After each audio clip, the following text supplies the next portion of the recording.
Olá, bem-vindos a mais uma conversa. Hoje a gente vai mergulhar num tema que, assim, parece simples na superfície, mas é cheio de camadas. A liberdade de culto. Exato. E o material que a gente tem em mãos é bem rico. São várias reflexões e textos sobre o Dia da Liberdade de Cultos. O legal é que não tem uma abordagem única, sabe? São vários pontos de vista que se completam. E a nossa missão aqui é justamente essa, né? Usar essas fontes para entender a fundo o que essa liberdade quer dizer no dia a dia. Não é só uma coisa de lei ou de filosofia, é sobre como a gente convive. Uhum. A gente vai explorar o conceito geral e depois vamos analisar uma perspectiva bem específica que o material destaca, a do espiritismo kardecista, para ver como uma doutrina pode ilustrar essa ideia na prática. E no final, a ideia é amarrar tudo numa mensagem mais ampla sobre tolerância, respeito e, no fundo, sobre o que faz uma sociedade funcionar. Perfeito.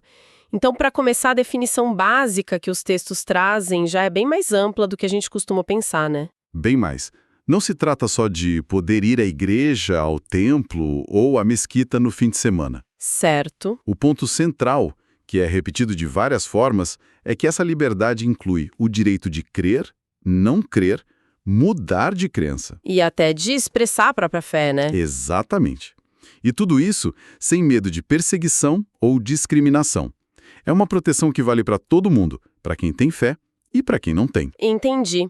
E um dos textos descreve isso como um pilar da convivência democrática. É uma expressão bem forte, mas, na prática, o que sustenta esse pilar? Essa é a questão central. O material conecta esse direito diretamente à paz social. A lógica é que uma sociedade, por natureza, é formada por pessoas em diferentes estágios de compreensão. Diferentes estágios de compreensão. Isso. Da vida, da espiritualidade. Tentar forçar todo mundo a seguir um caminho só seria antinatural.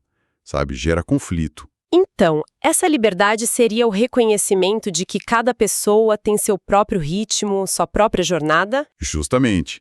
E a história, como o material lembra, está cheia de exemplos trágicos de quando um grupo achou que o seu estágio era o único certo e tentou impor isso para os outros. O resultado é sempre sofrimento. Sempre.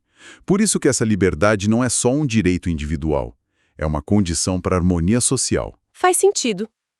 E essa ideia de estágios de compreensão, sendo um pouco cética aqui, não corre o risco de ser interpretada de uma forma meio arrogante? Como se houvesse uma hierarquia? Ótima pergunta. E ela toca num ponto delicado. O jeito que os textos apresentam não é como uma escada, com uns acima dos outros. É mais como um jardim, com plantas diferentes. Ah, gostei da analogia. Cada uma tem seu tempo para florescer, né? Uma orquídea não é melhor que um girassol. São só diferentes. A ênfase é na jornada de cada um. Entendi. Isso desloca o foco do julgamento para a permissão. Precisamente. E isso nos leva ao ponto mais profundo que as fontes levantam. No fim das contas, defender a liberdade de culto é defender a dignidade humana. Não uma religião específica. De jeito nenhum. Não é sobre proteger o budismo, o cristianismo ou o ateísmo. É sobre proteger o direito de uma pessoa de organizar seu mundo interior, de buscar respostas sem coerção. É o respeito pelo espaço sagrado da consciência de cada um. Essa ideia de proteger um princípio universal é poderosa.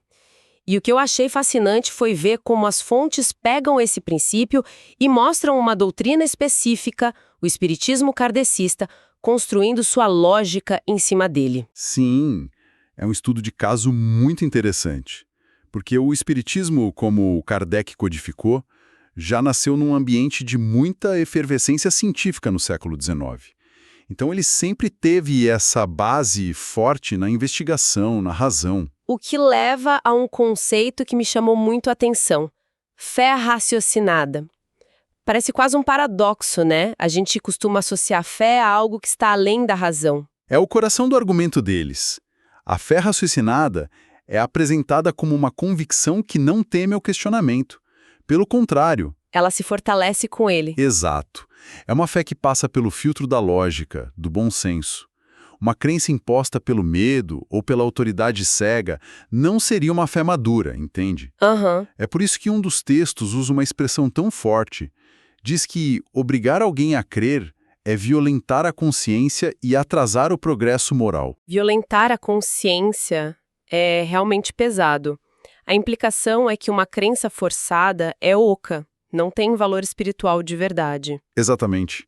Uma crença autêntica, segundo essa linha de pensamento, precisa nascer de uma escolha livre. É algo que a pessoa constrói, não algo que ela recebe passivamente. Então, sem liberdade de pensamento, não existe fé de verdade. É isso. Se você não é livre para duvidar, também não é livre para crer de verdade. Certo. E partindo dessa lógica, como essa visão lida com a existência de tantas religiões diferentes no mundo?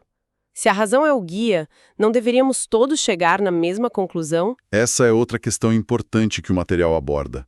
A diversidade religiosa não é vista como um problema a ser resolvido. Pelo contrário. É celebrada. Sim.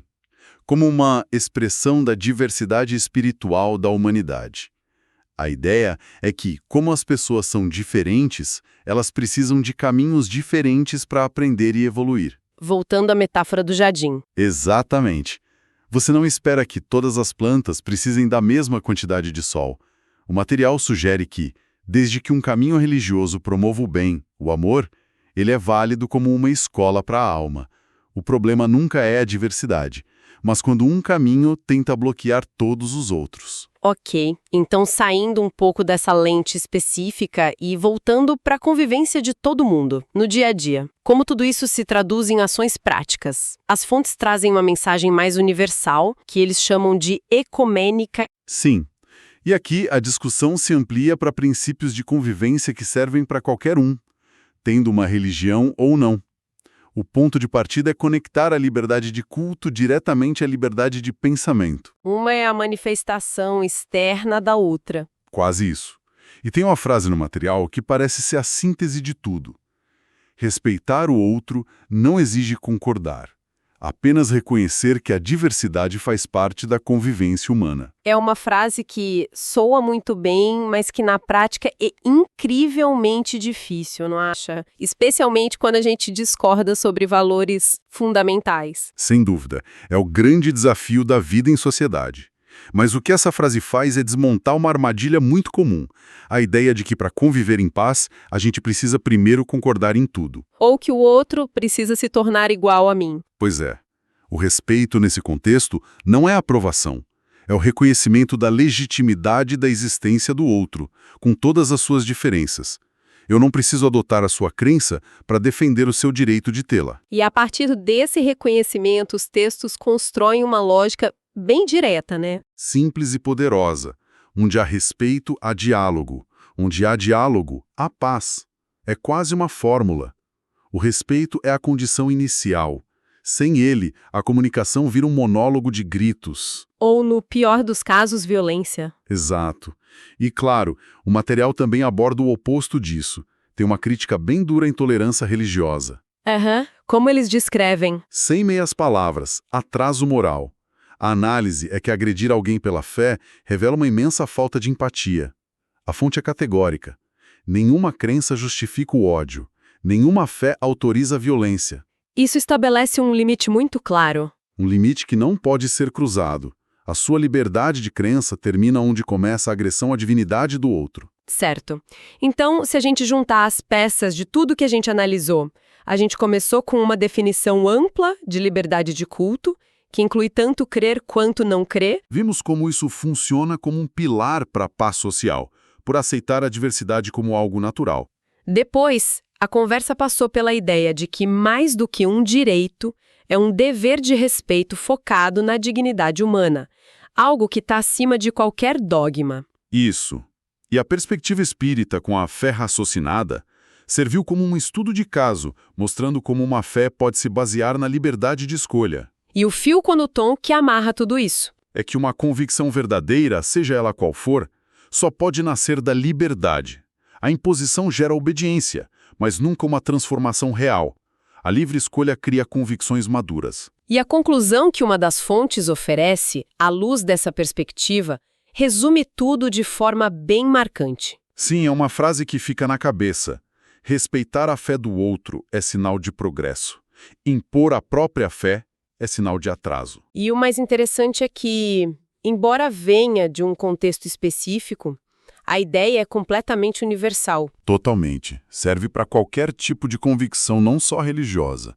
É uma reflexão sobre maturidade e sobre o que realmente significa viver num mundo plural. Fica claro que a liberdade de culto é um conceito muito mais profundo do que parece.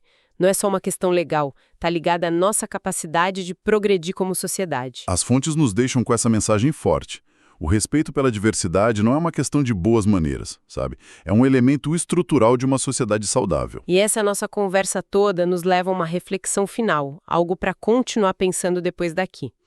O material insiste que o diálogo é a consequência do respeito e a chave para a paz. Uhum. A pergunta que fica no ar, então, é: se o diálogo é tão essencial, como nós, como sociedade, podemos construir pontes e promover essa conversa quando algumas crenças, por sua própria natureza, parecem desencorajar o diálogo com quem pensa diferente?